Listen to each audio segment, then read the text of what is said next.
The king's command and law went into effect on the 13th day of the 12th month, the month of Adar.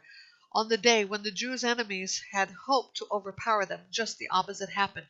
The Jews overpowered those who hated them. In each of King Ahasuerus' provinces, the Jews assembled within their city to attack those who intended to harm them. Not a single person could withstand them.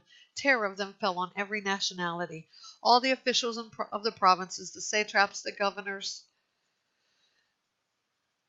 and the royal civil administrators aided the Jews because they were afraid of Mordecai. For Mordecai exercised great power in the palace, and his fame spread throughout the provinces as he became more and more powerful. The Jews put all their enemies to the sword, killing and destroying them. They did what they pleased to those who hated them. In the fortress of Susa, the Jews killed and destroyed 500 men, including Parshandatha, Dalphon, Asphatha, Poratha, Adelia, Aridatha, Parmashatha, Aridai, and Bezatha. They killed these 10 sons of Haman, son of Hammedatha, the enemy of the Jews. However, they did not seize any plunder. On that day the number of people killed in the fortress of Susa was reported to the king. The king said to Queen Esther, "In the fortress of Susa the Jews have killed and destroyed 500 men, including Haman's 10 sons. What have they done in the rest of the royal provinces? Whatever you ask will be given to you. Whatever you seek will also be done." Esther answered, "If it pleases the king, may the Jews who are in Susa also have tomorrow to carry out today's law, and may the bodies of Haman's 10 sons be hung on the gallows." The king gave the orders for this to be done, so a law was announced in Susa, and they hung the bodies of Haman's 10 sons. The Jews in Susa assembled again on the 14th day of the month of Adar and killed 300 men in Susa. So they did not seize any plunder. The rest of the Jews in the royal provinces assembled, defended themselves, and got rid of their enemies. They killed 75,000 of those who hated them, but they did not seize any plunder. They fought on the 13th day of the month in Adar and rested on the 14th, and it became a day of feasting and rejoicing.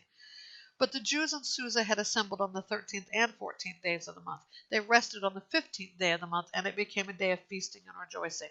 This explains why the rural Jews who live in villages observe the 14th day of the month of Adar as a time of rejoicing and feasting. It is a holiday when they send gifts to one another.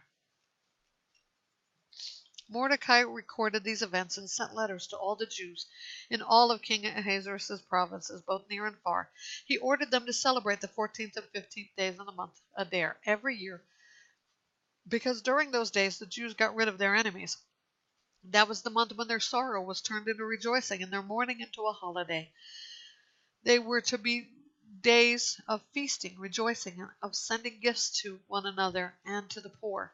So the Jews agreed to continue the practice they had begun, as Mordecai had written to them to do. For Haman, son of Hammedatha the Agagite, the enemy of all the Jews, had plotted against the Jews to destroy them. He cast the pur, that is the lot, to crush and destroy them. But when the matter was brought before the king, he commanded by letter that the evil plan Haman had devised against the Jews return on his own head, and that he should be hanged with his sons on the gallows.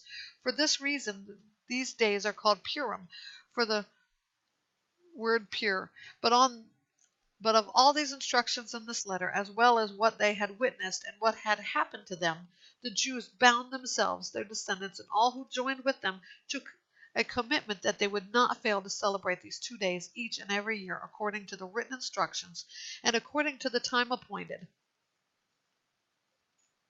These days are remembered and celebrated by every generation, family, province, and city, so that these days of Purim will not lose their significance in Jewish life, and their memory will not fade from their descendants.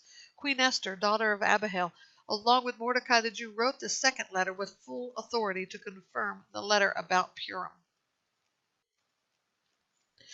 He sent letters with messages of peace and faithfulness to all the Jews who were in the 127 provinces of the king of Ahasuerus, in order to confirm these days of Purim at their proper time, just as Mordecai the Jew and Queen Esther had established them, and just as they had committed themselves and their descendants to the practices of fasting and lamentation.